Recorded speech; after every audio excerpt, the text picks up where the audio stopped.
क्या यीशु चट्टान था जो इज़राइल के साथ-साथ चलता था? पुराने नियम में कई बार परमेश्वर ने अपने आप को चट्टान करके कहा या दर्शाया।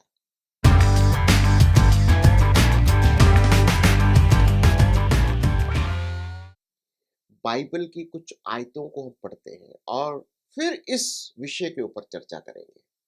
उत्पत्ति 49 का 24 में हम पढ़ते हैं कि याकूब का महान परमेश्वर ही चरवाहा और इज़राइल की चट्टान है।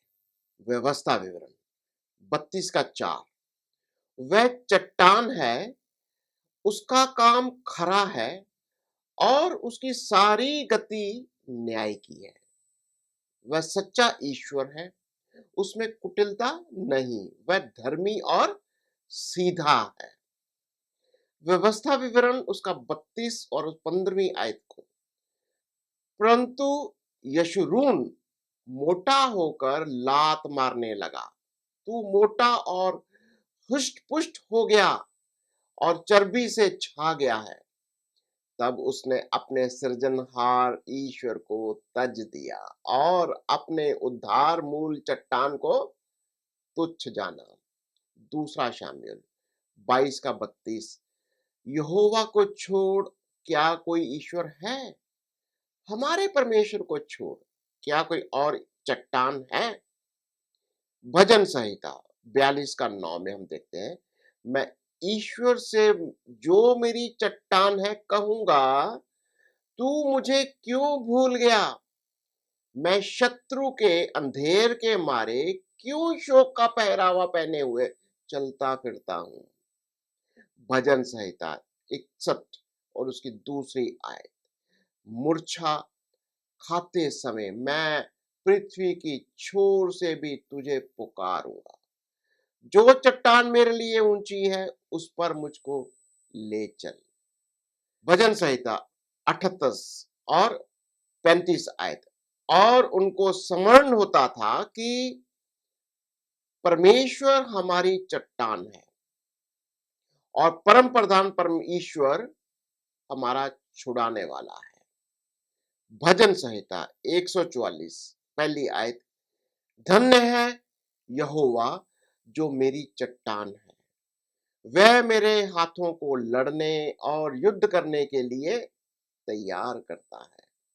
यशाया 44 की 8वीं आयत, मत डरो और ना भयमान हो, क्या मैंने प्राचीन काल ही से ये बातें तुम्हें नहीं सुनाई और तुम पर प्रकट नहीं की?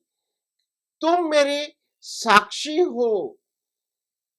क्या मुझे छोड़ कोई और परमेश्वर है? नहीं, मुझे छोड़ कोई चट्टान नहीं, मैं किसी और को नहीं जानता। भजन संहिता 118 की 22वीं आयत, राज मिस्त्रियों ने जिस पत्थर को निकम्मा ठहराया वही कोने का सिरा हो गया। नए नियम में यीशु मत्ती के 21वें अध्याय में भजन संहिता 118 का संदर्भ लेते हैं और जिसमें महायाजक और फरीसी लोगों से वह कहता है, कहा, क्या तुमने कभी पवित्र शास्त्र में नहीं पढ़ा कि जिस पत्थर को राजमिस्त्रियों ने निकम्मा ठहराया था वही कोने के सिरे का पत्थर हो गया? जो इस पत्थर पर गिरेगा वह चकनाचूर हो जाएगा और जिस पर वह गिरेगा उसको वह पीस डालेगा। और हम क्या पढ़ते हैं? पहला पत्रस दूसरा अध्याय की 4थी आयत के अंदर, उसके पास आकर जिसे मनुष्यों ने तो निकम्मा ठहराया परंतु परमेश्वर के निकट चुना हुआ बहुमूल्य जीविता पत्थर है। और आखिर में हम देखेंगे पहला कुरिन्थियों का 10वां अध्याय।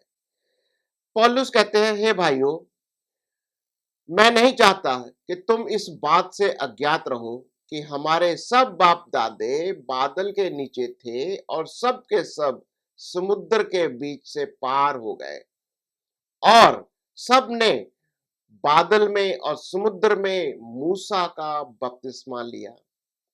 और सबने एक ही आत्मिक भोजन किया, सबने एक ही आत्मिक जल पिया, क्योंकि वह उस आत्मिक चट्टान से पीते थे जो उनके साथ चलती थी, वह चट्टान मसीह था।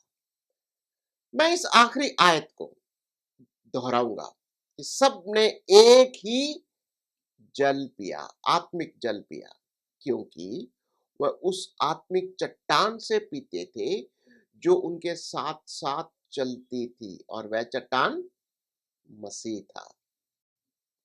पौलुस कहते हैं कि जंगल बियाबान में लाखों ने मसीह की चट्टान से पानी पिया, जो उनके साथ साथ करीब 40 साल तक चलता रहा। आइए मत्ती की इंजील के सुसमाचार से आज का अध्ययन समाप्त करते हैं। जो कोई इस चट्टान पर गिरेगा वो टूट जाएगा, और जिसके ऊपर यह चट्टान गिरेगी वो चकनाचूर हो जाएगा। प्रिय दोस्तों, बेहतर यह होगा कि हम उस चट्टान पर गिरें जो मसीह है, ताकि हम अपने पापों और घमंड से टूट जाएं, ना कि उस समय का इंतजार करें जब परमेश्वर की चट्टान यानी यीशु मसीह का न्याय हमारे ऊपर आ पड़े और हमें चकनाचूर कर दे। प्रभु आपको बहुत आशीष दे।